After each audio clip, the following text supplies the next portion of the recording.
Queria agradecer a Vânia e chamar a doutora Adriana Nathalie Klein, terapeuta ocupacional, especialista em doenças reumáticas, neuromusculares, terapia de mão pela Unifesp, especialista em tecnologia assistiva pela Faculdade de Medicina da ABC, mestre em Ciências de Saúde pela Unifesp, doutoranda do Programa de Engenharia Elétrica da Poli-USP. Foi responsável pelo setor de terapia ocupacional do ambulatório de ELA, da Unifesp, de 2002 a 2010, e coordenou o setor de terapia ocupacional da Abdim, de 2005 a 2015. Adriana. Obrigada. Bom dia a todos. Gostaria de agradecer também o convite. Vou tentar ser um pouquinho mais breve, porque eu trouxe bastante conteúdo para a gente compartilhar, e acho que isso corrobora um pouquinho a palestra da Vânia, que como que a gente possibilita tantos sonhos e tantas novas possibilidades. Então, essa palestra eu vou passar por várias áreas de atividades de vida diária e de vida prática, e na parte da tarde, eu e a Silvia, que somos outra terapeuta ocupacional, a gente vai estar numa mesa falando da maioria dos produtos, demonstrando cadeiras, tecnologias que estão aqui na palestra. Então, não se preocupe que não for muito rápido aqui, à tarde a gente pode conversar com bastante calma. Então, eu vim falar um pouquinho do setor da área de terapia ocupacional. Quando um paciente com ela chega para o terapeuta ocupacional, ele já tem uma perda muscular, seja ela inicial, uma dificuldade simples de abotoar uma camisa, ou uma fase mais avançada. O que importa para o terapeuta ocupacional é o que essa perda muscular está dificultando nas atividades básicas de vida diária e de vida instrumental. Então, seja uma dificuldade de usar uma faca, de sentar no vaso sanitário. Isso que é importante para o TO. Também é muito importante sabermos em que fase de evolução clínica que esse paciente se encontra e qual a característica da atrofia muscular. Se é uma característica de atrofia mais proximal, mais, média ou distal. E o que a gente percebe, né, eu tenho a oportunidade de trabalhar com esclerose lateral desde 2002, então, o cenário atual, na minha percepção, e de acordo com a literatura, a gente sabe que o diagnóstico tem sido um pouco mais assertivo ultimamente, apesar de demorar um ano. Antes demorava 1 ano e 7 meses. Isso já é uma evolução, um pouquinho, de ter um diagnóstico um pouco menos lento. A intervenção nutricional, sem dúvida, é um passo muito importante para ela. Os medicamentos um pouquinho mais específicos e, sem dúvida, a concessão dos ventiladores de assistência respiratória mudaram o perfil e fez com que houvesse um aumento significativo da sobrevida. Só que esse aumento da sobrevida em anos não quer dizer qualidade de vida. Então, a terapia ocupacional ela se preocupa um pouco com essa parte da... Vou me acertar. Então, a TO, o que ela busca? Ela busca engajar qualquer pessoa a desempenhar melhor as suas áreas de ocupação na vida. Todos nós temos papéis ocupacionais na nossa vida. Nós somos mães, pais, a gente trabalha, a gente administra o lar, cuida do banco. Então, a TO vai entender como que esse indivíduo funciona, mesmo com a doença, em que ambiente ele vive e que atividade ele realiza. Então, a gente passa a olhar as atividades básicas de vida diária, e quando eu falo, vou falar bastante na palestra de atividades básicas de vida diária, é tudo o que a gente precisa fazer para poder sair de casa. Então, para poder sair de casa, eu preciso me alimentar, eu preciso me vestir, eu preciso estar higienizado, eu preciso me locomover. Então, são atividades básicas de uma pessoa. Já as atividades de vida instrumental é como que a gente se reorganiza, desde acender uma luz, usar um celular, acender uma televisão, usar um liquidificador. Então, essas são as atividades instrumentais que nós realizamos. Se a gente não realiza, a gente não vai morrer, mas vai poder sair de casa, mas são atividades que fazem parte de um conjunto aí. O que a gente estuda, o que a gente trabalha, qual tipo de lazer e qual participação social que a gente tem. A gente sabe que quando tem o diagnóstico da ELA, geralmente em 5ª, 6ª década de vida, a gente tem uma quebra desse processo, seja ele laboral, seja ele social, e a gente precisa ter esse olhar para essa parte. Aqui eu só trouxe um diagrama para entender uma visão geral, né, um recorte transversal de como que a gente olha um paciente com o diagnóstico de ELA. A gente precisa ter dados quantitativos em relação à eficiência da musculatura dos membros superiores. Então, por que eu não estou mais conseguindo cortar um alimento? Por que eu não estou conseguindo clicar um mouse? Eu preciso entender direitinho que grupos musculares estão afetados e qual a característica dessa dificuldade. Eu preciso entender qual a capacidade de deambulação. Então, que fase de deambulação que esse paciente se encontra. E algo muito importante, eu preciso de dados qualitativos para entender o grau de independência que ele está tendo naquele momento. Então, com esse recorte, a gente consegue traçar um perfil físico funcional para ter intervenção de TO. Então, só para dar um exemplo aqui, muitas vezes a gente usa uma reguinha só para entender a eficiência muscular dos principais grupos musculares dos membros superiores. Para que é importante entender isso? Para eu evitar treinar ou propor algum tipo de atividade de reabilitação que não é coerente com a perda muscular. E poder prescrever dispositivos que auxiliem na função desse membro superior. Então, aqui só um exemplo de um levitar, um segurador de braço, para que tenha uma fraqueza mais proximal e precisa ter um suporte de braço. Ou para eu ter programas de exercícios mais específicos de acordo com o desequilíbrio muscular dessas pessoas. A goniometria passiva é algo muito importante também no cotidiano, né, na avaliação do TO, para prescrição e monitoramento do melhor tipo de ortetização, que a gente vai falar uma por uma. A força muscular, como eu falei, também é importante de ser mapeada para entender que tipo de dispositivo que a gente vai confeccionar para as atividades de vida instrumental. Aqui também é só um recorte transversal de como é importante ter um instrumento que avalia o nível de independência. Então, a MIF é um instrumento bem interessante nesse sentido, porque ele consegue nos dizer, né, dizer para o terapeuta ocupacional qual é o grau de independência desse paciente naquele momento, mesmo que seja de alguma forma modificada. Por exemplo, ele precisa sentar para tomar banho, mas ele faz ainda de forma independente. Ou se ele já precisa de ajuda pessoal para determinada atividade. E qual grau de ajuda pessoal esse paciente precisa? Ele só precisa de uma supervisão, alguém do lado para ajudar? Ele precisa simplesmente só de um apoio para sentar e levantar? Ou não? Ele já precisa de uma cadeira de banho, porque ele não consegue mais sentar e levantar. E por que é importante isso? Porque, a partir do momento que o paciente faz sozinho, a gente tem que tentar prolongar o máximo possível essa independência, com segurança e conforto, lógico. Então, a gente vai prescrever a tecnologia mais adequada para ele. E, quando ele precisar de ajuda pessoal, temos que pensar em qual dispositivo que a gente ajude mais o paciente e ainda a gente tem a diminuição da sobrecarga desses cuidadores. Então, é bem importante esse perfil traçado em relação ao paciente. Então, igual o primeiro slide, né, que eu falei como a gente intervém no indivíduo, no ambiente e na atividade, eu vou falar um pouquinho em relação ao indivíduo, o que a gente pode fazer? A gente pode prescrever cadeiras de rodas adequadas, a gente pode passar técnicas de conservação de energia, confeccionar as órteses de membros superiores e prescrever os exercícios adequados de membro superior. Em relação ao ambiente, o que a gente pode intervir? Toda alteração ergonômica, soluções de acessibilidade e as automações necessárias para uma maior independência.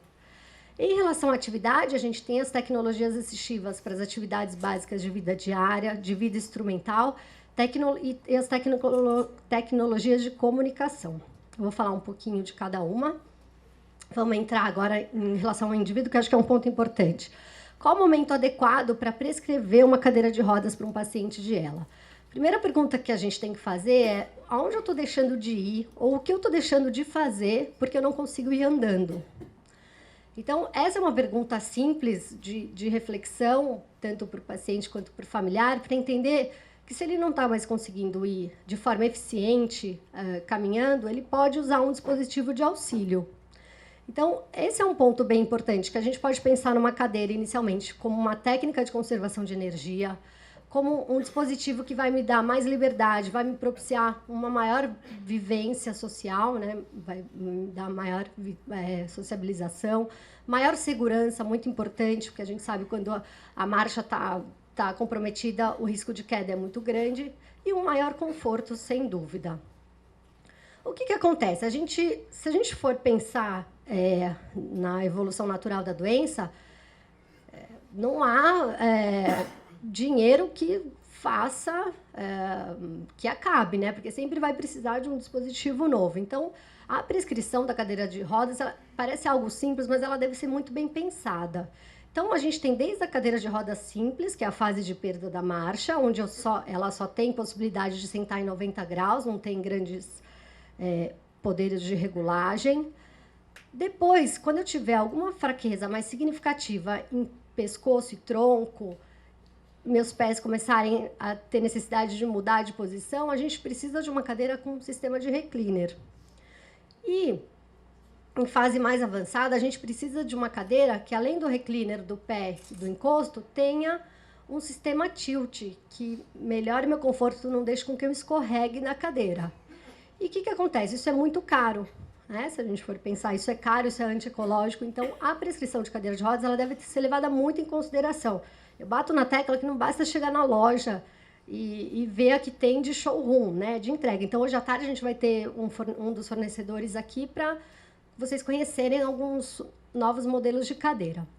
Em relação às cadeiras de rodas motorizadas, eu gosto demais dessa independência para o paciente de ela, porém, temos que ter uma bela avaliação da funcionalidade desses membros superiores para saber se é possível controlar o joystick.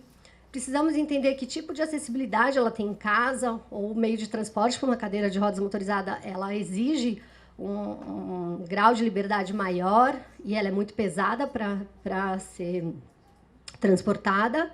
E, sem dúvida, a gente vai precisar fazer algumas alterações, porque ela precisa de apoio de cabeça, algumas questões de segurança para conter o desequilíbrio muscular.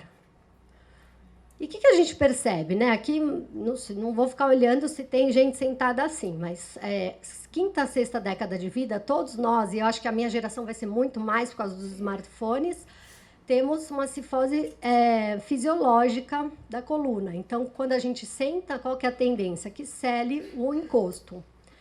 Outra coisa que acontece, a pele vai ficando um pouco mais fininha, e o apoio de braço duro acaba machucando essa região de cotovelo.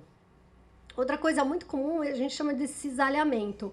O paciente não está numa boa posição na cadeira de rodas, ele vai escorregando. Então, isso é muito ruim para o cuidador, que tem que ficar arrumando toda hora, é um desconforto para o paciente. Aqui a gente vê um exemplo de um péssimo posicionamento, né? Olha aqui, um apoio de braço que está machucando o cotovelo, ajuda a edemaciar o membro superior. Um mau posicionamento de pescoço, de altura de encosto, força demais toda essa musculatura bulbar. A inadequação do assento faz com que o paciente feche as pernas, tenha um pouco mais de espacidade e vá descendo da cadeira. Então, o que seria a cadeira ideal? Né? Óbvio que a cadeira ideal seria uma cadeira que proporcionasse um sistema tilt, que empurra para trás, que é um sistema que a gente vai conhecer hoje à tarde, vai estar disponível, de assento e encosto, junto, o encosto recline e os apoios de pé também possam reclinar. A gente precisaria de diversidades de equipamentos para o joystick. A portabilidade de ventilador não invasivo é muito importante para essa cadeira, para essa pessoa poder sair, circular. E a funcionalidade dos membros superiores também seriam estimuladas com uma simples mesa encaixada na cadeira de rodas. E aí vem nosso primeiro desafio, Brasil, que a gente está falando. As cadeiras com sistema tilt não são dispensadas pelo sistema público, são carésimas, né? Não tem, a gente sabe que elas começam mais ou menos em R$10.000. Não temos diversidade de equipamentos aqui, então a gente acaba tendo que fazer várias gambiarras que a gente vai ver. O porta-bipap a gente acaba tendo que mandar fazer, não tem como vir. E a mesa, a mesma coisa. Então, o cenário, ele parece bonito, mas ele é péssimo. E com a crise está pior ainda, porque a gente não tem produto importado entrando e não temos produção nacional. Então, aqui, algumas gambiarras só para mostrar o que a gente tem que acabar fazendo com os joysticks. Aqui, cano de PVC, alguns termoplásticos, para que o paciente continue usando a cadeira de rodas motorizada. Em relação à cadeira de banho, eu sempre falei que o fabricante de cadeira de banho devia usar a cadeira que ele fabrica, porque aí ele nunca mais ia produzir. Né? Eu sempre acho isso, não tem dúvida.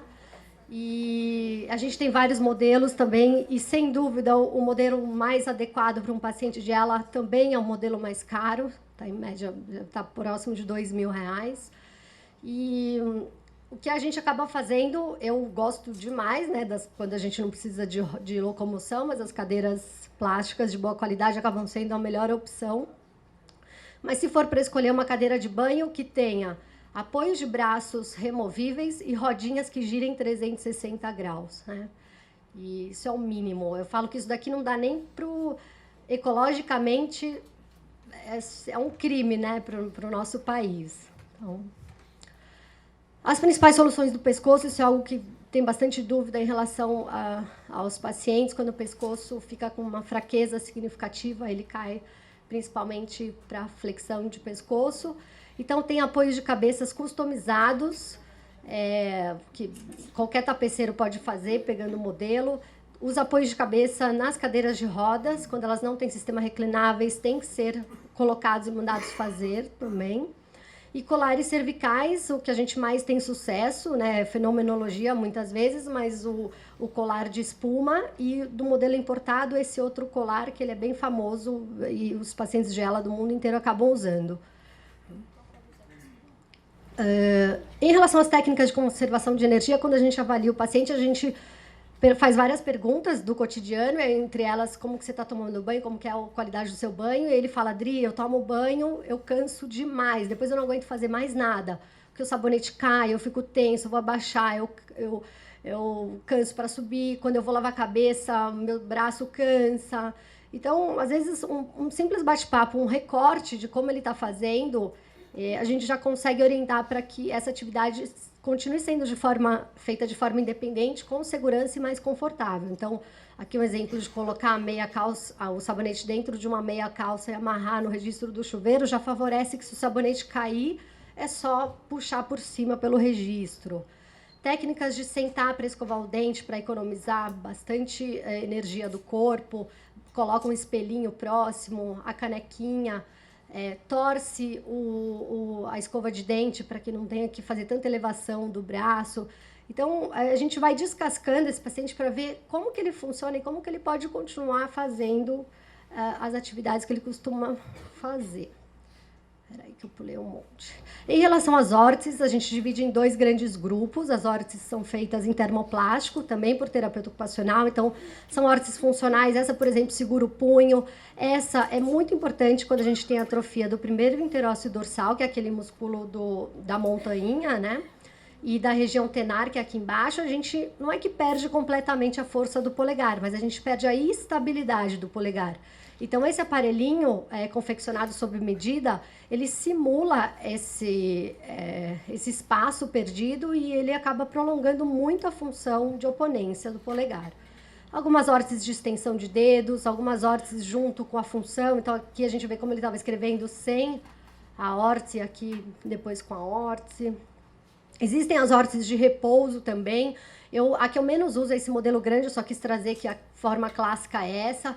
Eu gosto de avaliar o paciente e, de acordo com a necessidade, se eu estou dobrando, por exemplo, a articulação do 4º e 5º dedinho, eu só vou ortetizar o 4º e 5º. Então, quanto menor a órtese, eu prefiro. Eu acho mais confortável, já é uma doença tão imobilizante, não há necessidade de ser tão grande essa questão da órtese. Em relação às alterações ergonômicas para o conforto, também tem várias outras formas que não precisam ser só a cama. E cadeiras, né, que tenham um sistema tilt, que sejam adequadas, que tenham um apoio de braço muitas vezes menor aqui para abraçar melhor o paciente, camas com sistema regulagem, pedaços de espumas que a gente coloca em posições estratégicas para melhorar principalmente o conforto do ombro, modelos de colchão caixa de ovo que tem que ser de qualidade adequada, não pode ser comprado a granel. Isso tudo a gente pode conversar hoje à tarde, estou super disponível para isso. As alterações ergonômicas para a função são muito importantes. É comum ir na casa do paciente, ele não está mais usando o computador, não está mais tendo acesso à tecnologia, porque ele não tem um posicionamento adequado. Não adianta a gente querer que ele use a mesma cadeira do que antes do início da doença. Então, Tem várias estratégias que a gente pode potencializar essa função para que essa mão trabalhe melhor. Lógico. Depois eu disponibilizo para a apresentação, pode ficar tranquila. As alterações ergonômicas, né, em relação à função, então, tem o Levitar, que é um comprado que a gente encaixa e melhora demais a função, ele é caríssimo, na minha percepção, mas tem suportes que a gente pega a ideia e muitos pacientes acabam customizando. Esse é um sistema com varal, gancho de planta no teto, que também eu posso disponibilizar como faz o passo a passo, e ele acaba tendo a mesma função que o Levitar, só que ele tem que ser fixo em um canto da casa, mas é absurdamente o que melhora a função do membro superior para determinada atividade do paciente. Soluções de acessibilidade, a gente pode parecer uma coisa básica, mas, por exemplo, na minha casa não passa uma cadeira de rodas, né? Só quem usa, passa a perceber a diferença que é uma porta de 80 centímetros. Em relação às rampas, nem se fala como é difícil você conseguir mudar 3 centímetros como que fala? De degrau, né? Para transformar em rampa. Em relação ao banheiro, que eu percebo que muita gente se adianta fazendo reformas que depois, se a doença ela evolui para uma total dependência de um cuidador, a reforma feita para a independência, ela acaba tem que fazer de novo, porque eu preciso de 2 pessoas dentro desse universo, então é algo simples que deve ser pensado friamente, né? Em várias possibilidades, se eu vou sozinho ou se alguém vai me ajudar. O lift de transferência também é uma questão muito importante, que facilita muito a vida, que às vezes precisa de 2 cuidadores, e se a gente pensar em termos de 2 cuidadores em relação ao custo de um lift, nem se compara, né, que é mais barato ter o lift. Em relação às campainhas também é algo que é uma queixa muito comum, que o paciente, quando está com a máscara do BiPAP, ele não consegue falar, ou está com a voz muito fraca, então há vários métodos de descoberta de como que ele pode se comunicar. Então a gente começa desde os mais simples, né, que pode ser um sino, um chamador, as campainhas sem fio, enquanto eu tenho força na mão, então eu consigo apertar esse botão, que geralmente é mais mole. A babá eletrônica também acaba sendo um sistema legal. Só que depois a gente tem que ir para o sistema mais customizado. A gente tem que trabalhar com campainha sem fio, adicionando alguns acionadores. Então, aqui, a paciente só consegue a pontinha do dedo, é ali que o acionador vai tocar a campainha. Aqui, o polegar, a gente confecciona com o mesmo material que faz a órtese, a campainha, para ele acionar a campainha. Aqui é com o pé, aqui é com o queixo. Então, cada caso é um caso. Em relação às atividades básicas de vida diária também, quando a gente descasca, o paciente conhece, né, a função que ele está tendo, então a gente consegue aliar, por exemplo, aquele é uma órtese, é um talher entortado e ainda um elevador do prato para ele conseguir comer. Aqui é o talher junto com a oponência do polegar. E algumas outras alternativas. Aqui é tão simples cortar uma meia-lua num copo, porque eu não consigo mais levantar minha mão, meu braço inteiro para beber, e bate no meu nariz. Então, só o simples fato de recortar, isso daqui já favorece com que eu beba o líquido de forma mais segura.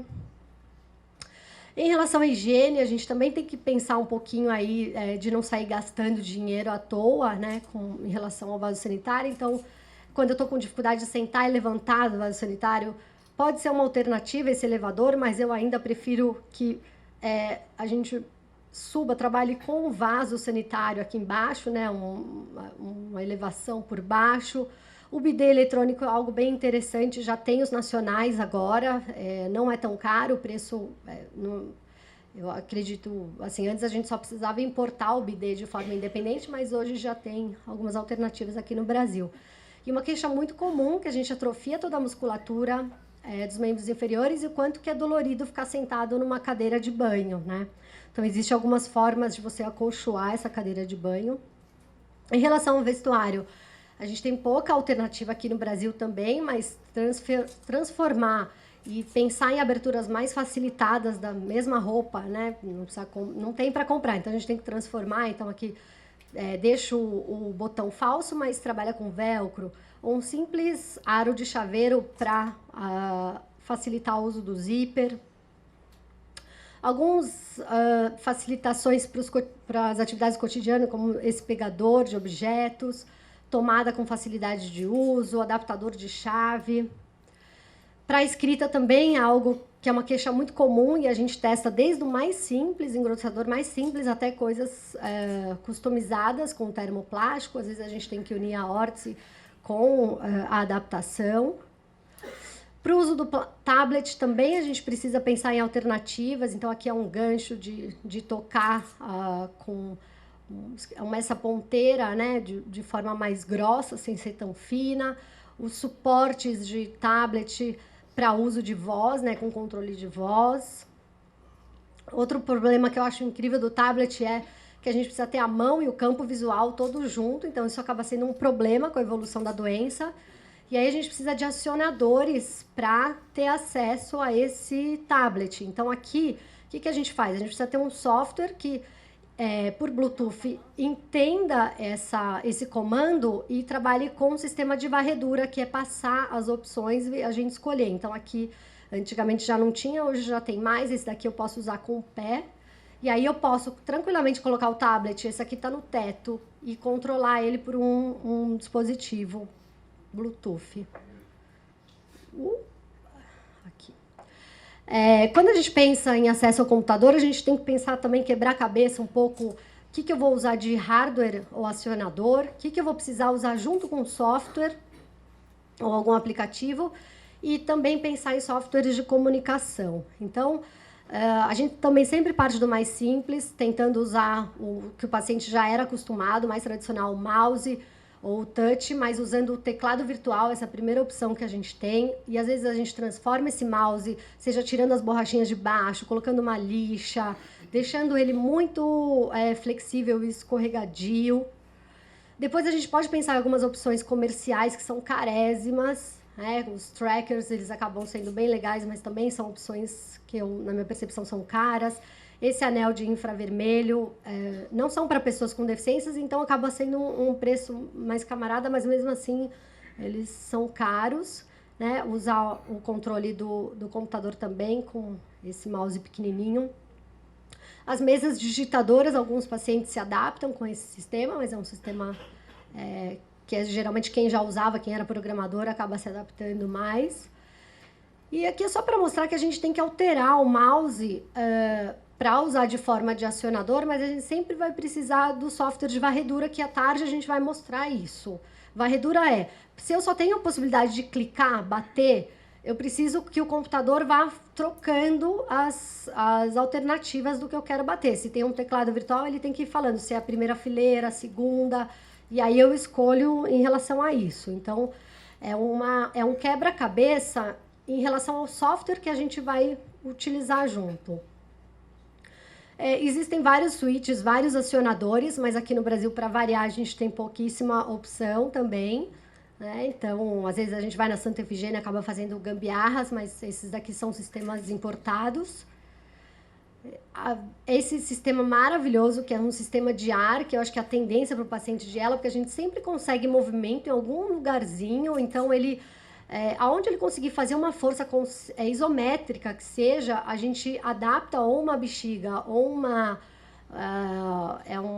como se fosse uma boinha inflável, e ela consegue calibrar a força em relação ao que vai ser digitado, né? Em relação à varredura. Aqui é o uso do mouse por meio do lábio, um suporte. Esse aqui é um outro modelo que tem de venda aqui no Brasil. Esse é um sistema via Bluetooth que também pega qualquer pedacinho de músculo, vibração, e transforma em acionador.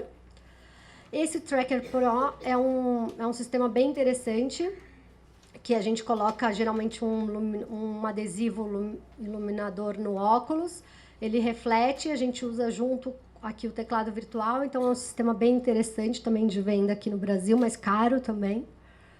Hoje à tarde a gente vai mostrar esse sistema nacional, que é um acesso ao computador de forma diferente. Eu conheço ele muito pouco, eu tive pouco acesso, mas à tarde a gente vai estar mostrando, a terapeuta Silvia, ela o utiliza, então acho que vai ser uma forma legal da gente conhecer esse sistema novo. E o que eu mais gosto é de ser tecnologia nacional. Acho que nesse momento o que mais a gente tem que favorecer é a produção nacional de tecnologia. Em relação ao Gold Standard, né, o melhor sistema que existe, a gente sabe que é o sistema TOB, de íris do olho, sem dúvida. Por que ele é o melhor do mundo? Eu tento entender, e o Rafael ele vai estar aqui à tarde. Eu falo, Rafa, eu entendo que vocês são os melhores do mundo, mas o acesso é muito difícil, né? E aí ele fala, Dri, o que é vender 20 TOBs em relação a 2 milhões de GPS, né? Então, a gente sabe que esse é um mercado que ele é baixo, e mesmo nos Estados Unidos e Europa, ele é muito caro. Eles demoraram mais de 13 anos para desenvolver dentro da universidade, a indústria compra e o preço fica lá em cima.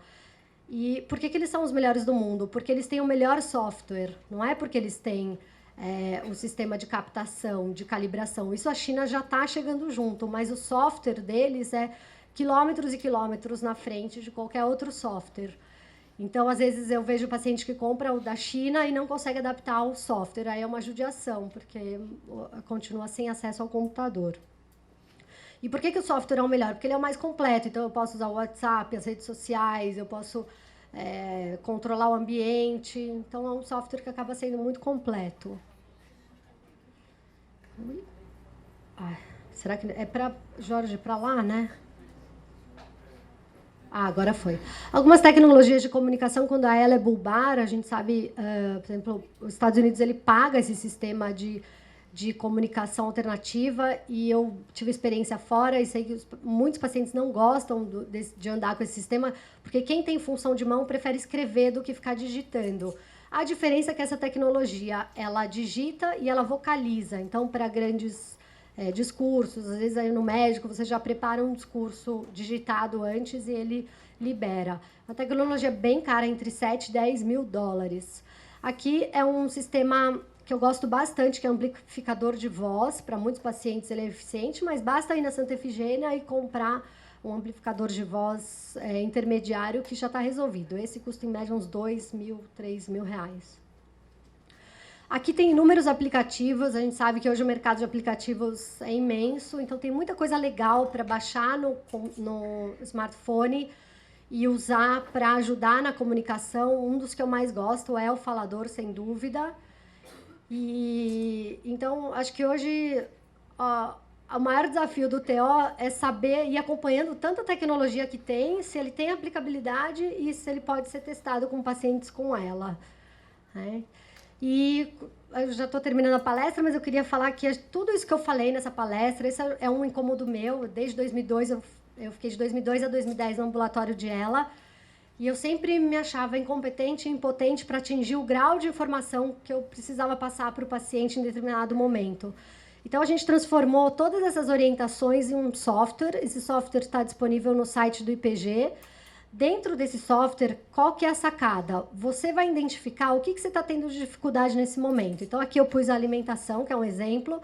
Eu estou tendo dificuldade de segurar o talher, estou cansando de levar a comida até a boca, ou dificuldade para preparar uma refeição. E aí a gente clica e ele oferece... Peraí, que não está andando aqui. Diversas opções, e quando a gente clica nas opções... ele fala para que serve, qual é o fornecedor. Aqui. Ai, ó, tanta tecnologia, eu não consigo virar um... Aqui é um avatarzinho também que a gente fez para identificar os principais pontos de dor e incômodo. Então, eu posso... O que está acontecendo com o meu pescoço, com os ombros, com o tronco, com as mãos. E aí eu clico. Esse é um exemplo que a gente vai passar do tronco. O que eu posso fazer para melhorar esse posicionamento do meu tronco?